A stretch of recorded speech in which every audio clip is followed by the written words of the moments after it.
In the 1990s in central Massachusetts, we were ground zero for Halloween. The reason?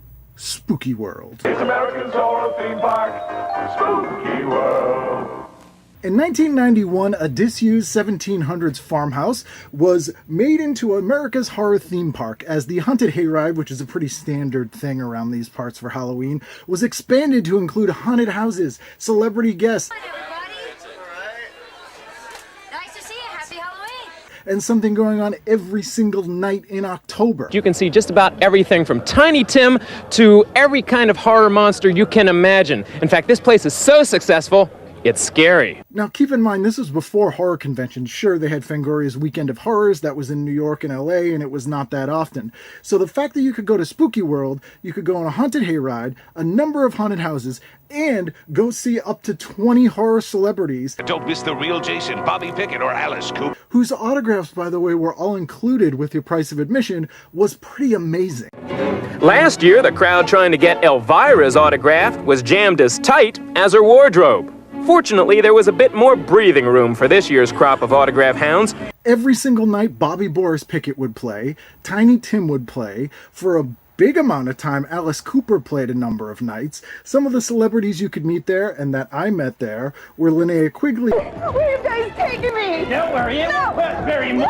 Kane Hodder, Tom Savini, Linda Blair. No, it's funny because I'm working up in Boston right now. The theme park is called Spooky World. Be up in Boston at this Spooky Park, Spooky World, yes, this weekend. Through October 31st, yes, it's incredible. Good. For a great cause. Great.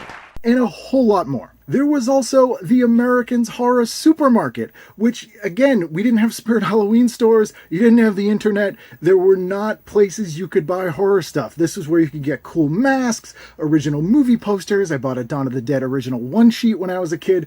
You couldn't get this stuff anywhere, but they had it there.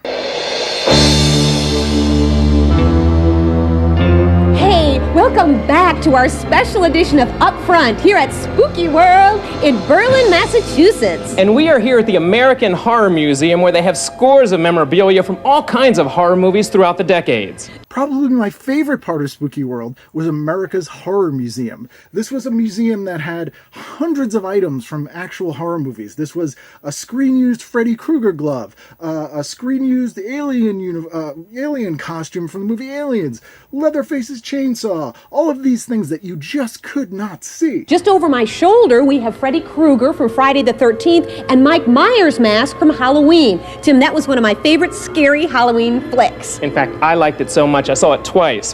In 1993, Tom Savini opened his own haunted house that he designed within Spooky World, Tom Savini's Haunted House.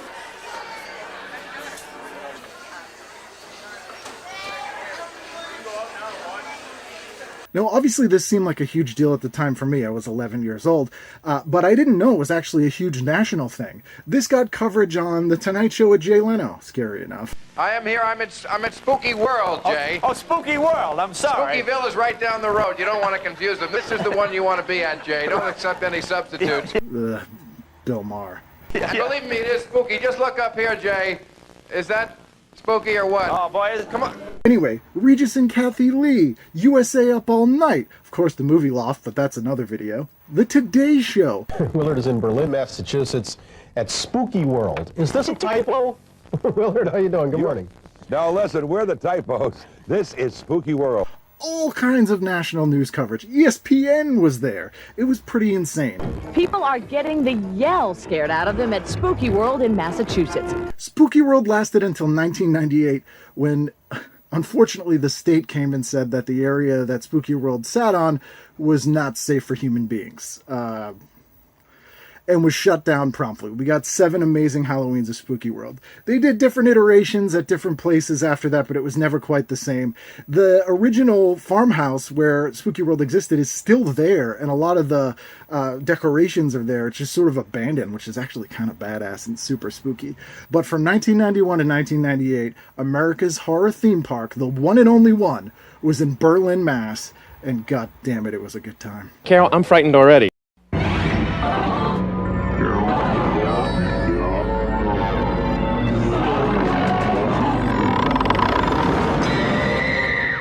Back in its heyday, MTV showed music videos and would often embrace Halloween as a season to do some themed shows, including letting Elvira VJ for a number of times and show the movie Night of the Living Dead, re-airing the nasty episode of The Young Ones, which is one of my favorite episodes of all time, having Headbangers Ball Halloween editions, and yada yada yada. All worth checking out. But my favorite part was when they would embrace Halloween via their promo interstitials.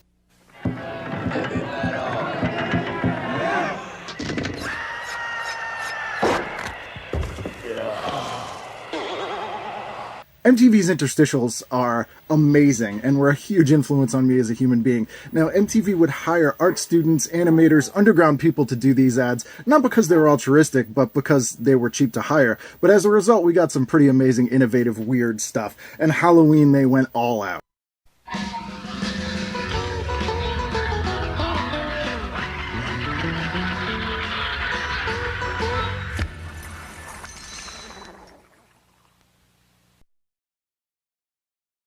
So many great 80s shows had Halloween episodes, but one of my favorites is Kate and Allie. Monday on CBS. There are a lot of weirdos out tonight. Including Kate and Allie, as they get into the spirit of things. Whoa!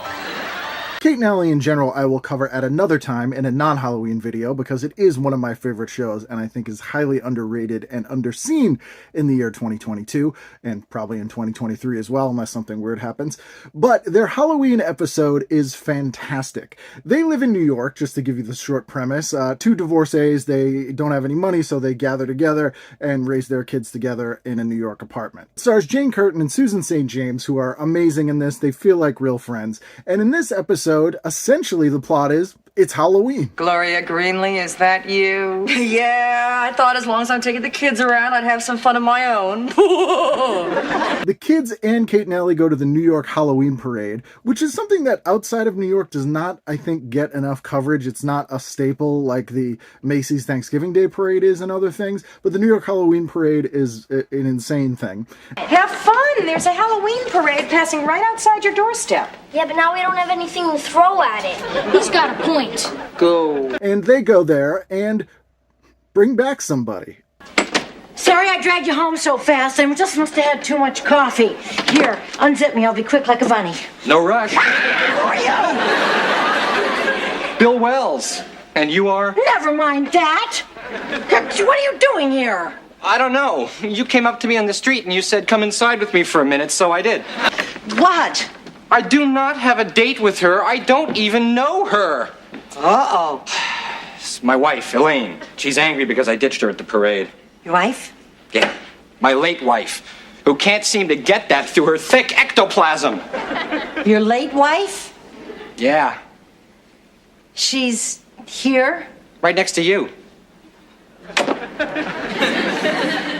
Oh, and the reason I can't see her is because she's a ghost. You see why I don't like to tell people? This guy has some mental health issues and thinks his dead wife's ghost is with him all the time. There's some fantastic, was that really a ghost or not, moments in this episode. Some great costumes. Jane Curtin is the standout as always.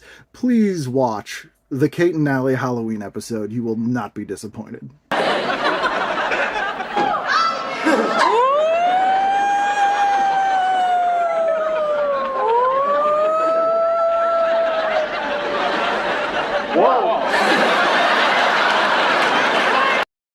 In 1989, Wes Craven had just produced The People Next Door for CBS and decided he was going to get back into the horror film game by introducing who he thought would be the next Freddy Krueger in the film Shocker.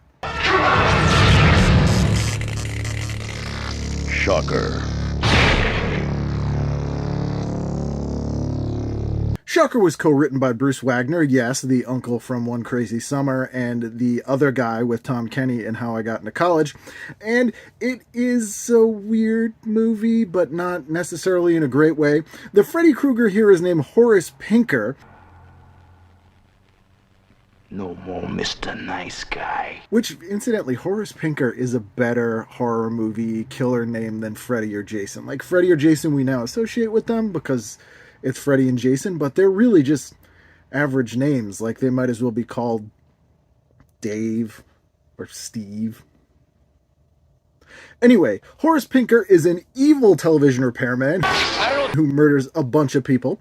And then when he is executed eventually, he uses the powers of some sort of weird TV electricity voodoo to survive the electric chair and possess people's bodies and terrorize everybody. There is an amazing scene where he is possessing the body of a little girl, and this scene, which was shot before Mitch Pileggi came on for the role, the little girl is a terrible actress, and the limp she uses is very, very badly done. But because they established that he had this limp early on, which is how you can tell who he's possessing, Mitch Pileggi and everybody else had to do this terrible limp just like this little kid did. Good job, stupid kid. There's a standout scene in which they use a remote control to zap through various televisions in the climax. Again, not the best movie, did not lead to sequels as Wes Craven intended, but a fun movie nonetheless, in which television is basically the monster. We already covered Starsky and Hutch's episode from season 2, The Vampire, but Starsky and Hutch is a rich vein, pun intended, for Halloween episodes, and today we're going to look at the season 3 episode, Satan's Witches.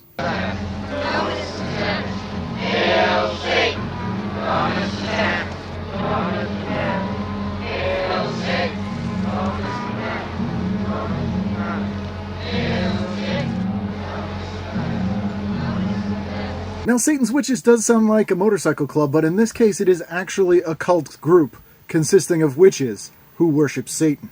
The last night of Lucifer, at your hour. Although it aired February 8th, 1978, this is a great Halloween episode. Starsky and Hutch are forced by their captain to go on a fishing vacation together. They get a little lost. It's a very rural place. Paul Michael Glaser likes to remind us he's from Boston with little hints here and there. Just I like to mention that. What if we would get bit by an animal or a horse or a cow? The Satanists are not happy that they're there. What are they doing here? That cabin was supposed to be empty. Yes, I know. The whole town is in on it, and they send Starsky and Hutch a pretty obvious message that they're Satanists and that they should get out.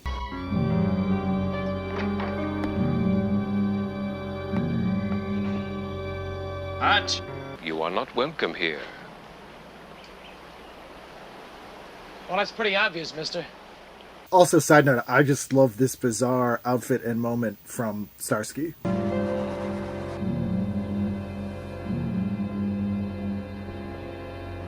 Anyway, he sees the satanic symbol written in blood and is shocked.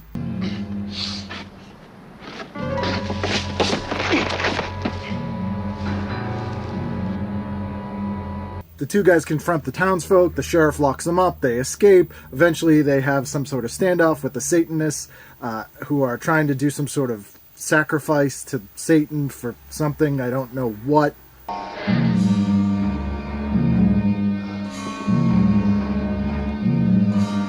They're under siege in their cabin, so they beat up two Satanists and steal their robes, attempt to sneak out, but it doesn't go well. Take them. But then, because they're Starsky and Hutch, they kick all the Satanists' asses. The cavalry comes in the form of the police from a nearby town. All the Satanists get arrested, and it's a happy ending for everybody. After what we went through with those weirdos last night, my vacation is ruined. Shh. What? Fish. Although it is a shame that their vacation got ruined. In the early 1980s, Shelley Duvall gave us fairy tale theater, beloved by children of the 80s everywhere. It originally aired on Showtime, but was mostly discovered on home video. They had a lot of terrifying episodes, but the most terrifying, and one of the more obscure, is The Boy Who Set Out to Find Out About the Shiver.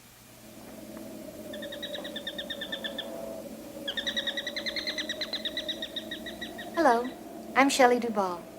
Welcome to Fairy Tale Theater. Join us for tonight's tale about a boy who didn't know what fear was until he met face to face with... Oh well, you'll find out soon enough. From the Brothers Grimm, The Boy Who Left Home to Find Out About the Shivers.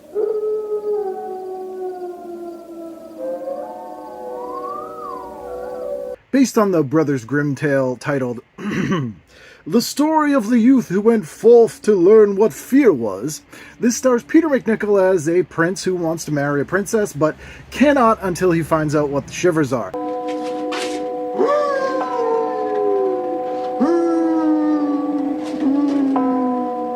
Now look, I don't know what you want, But I'm telling you for the last time, either tell me who you are or else. Well, that's it then. See, he is incapable of feeling fear. So he goes to a haunted house and he has to survive the night. Lots of weird things happen. Christopher Lee is in this episode. Be it known to all who enter the kingdom of Vladimir V, son of Vladimir the Impaler, Vlad Tepes, also known as Bad Vlad. Vincent Price narrates this episode. The boy who left home to find out about the shivers finally did. The amazing late great David Warner is an innkeeper in this episode. You're looking for someone, you won't find him here. For some reason, Frank Zappa's in this episode. There's headless corpses. You're a little pushy, aren't you? There's bowling with body parts. Here's your posture. Watch it. There you go. Bring it back, keeping this parallel to your body. Go up to your body. Yes.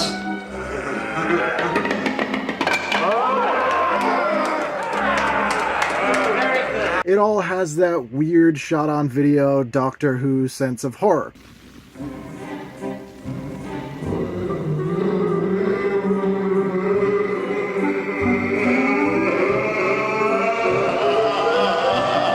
It is often overlooked, and it should be in your Halloween rotation.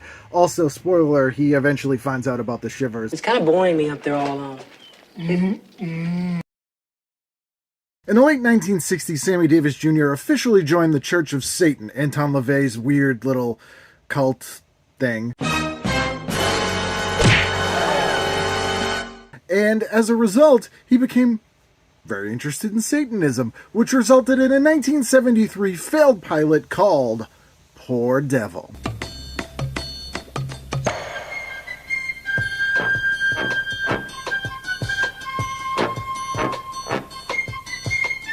Although the pilot was not picked up, it did air eventually as a TV movie of the week on Valentine's Day 1973. I don't have any advice to offer, but while I was waiting, I wrote a poem. Guest stars in this show, in a weird hell version of a Love Boat Circle, include Christopher Lee and Adam West.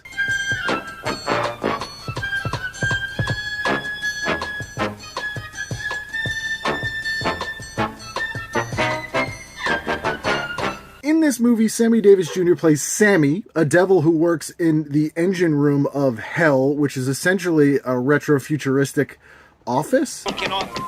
Your attention! Shoveling coal into a furnace.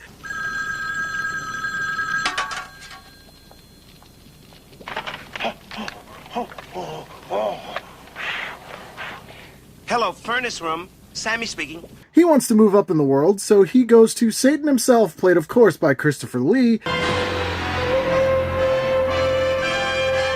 to ask how he can do this. Satan says, "Hey, can you get some souls for me?" And he says, "Sure, I will." So he tries to convince Jack Klugman to sell him his soul. I can go. And that's about it. That's what I want, Sammy. My contract states that if you fail to do my bidding, the deal is off and I get my soul back. Sammy does not succeed in getting Jack Klugman to sell him his soul. Not only lost Emerson's soul, but you left him better off than when you signed him. And thus, at the end of the episode, remains in the furnace room, and we never know what he could have been had this show gone on longer. Cool, collected, and calm. And the true star of this show is Christopher Lee's toupee, which is just incredible and has some fantastic standout scenes. Gentlemen. Aren't we being a little premature? But he'll never be able to service it. Grapefruit, bananas, nectarines. You can watch this on YouTube in its entirety, so this Halloween, why not watch Poor Devil? Now, is that fast enough for you? It's important to me. 30 years ago in August 1992, the world was given a movie they didn't appreciate at the time, but they should appreciate now. That movie, Stay Tuned.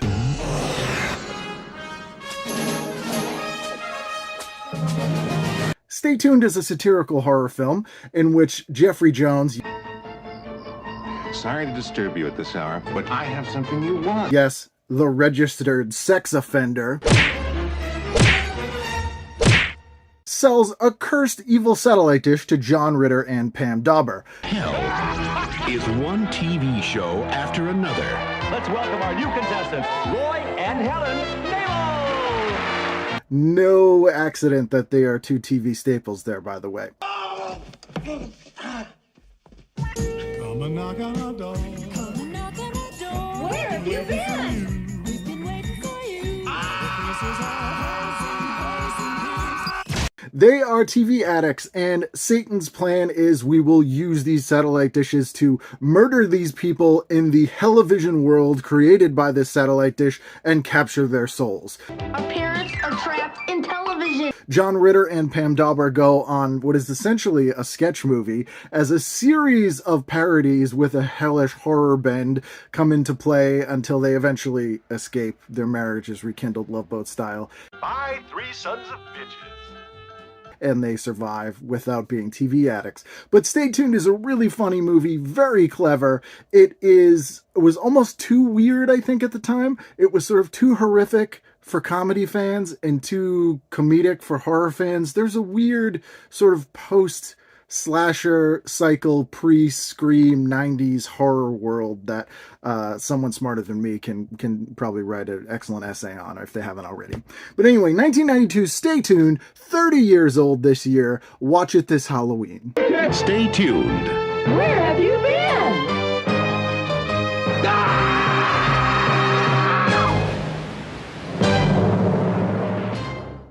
This may be a little weird to end the 31 days of TV Guidance Counselor Halloween shorts with, since it's not TV related or movie related even, but as you may or may not know, I was in a punk band called 30 Seconds Over Tokyo back in the 90s here in Boston, and there were a lot of great punk bands in Boston at that time who I really enjoyed. Dropkick Murphys, The Trouble, The August Spice, The Ducky Boys, The Pinkerton Thugs, there were a ton. But my absolute favorite was the Showcase Showdown, who were amazing people and had the best sense of humor ever. They were just so cool and did so many cool things, and they kind of sounded like a mix between maybe the Sex Pistols and the Dead Kennedys, but not quite that, but that'll give you an idea. Anyway, they were on a Halloween compilation 7-inch put out by Creep Records along with the Boyles and Blank 77, and they put out a Halloween song. So this is a rare Halloween song by a Boston punk band, and I'm going to leave you with this. Happy Halloween. Here is the Showcase Showdown with the only thing scary about Halloween is your fucking face. Happy Halloween.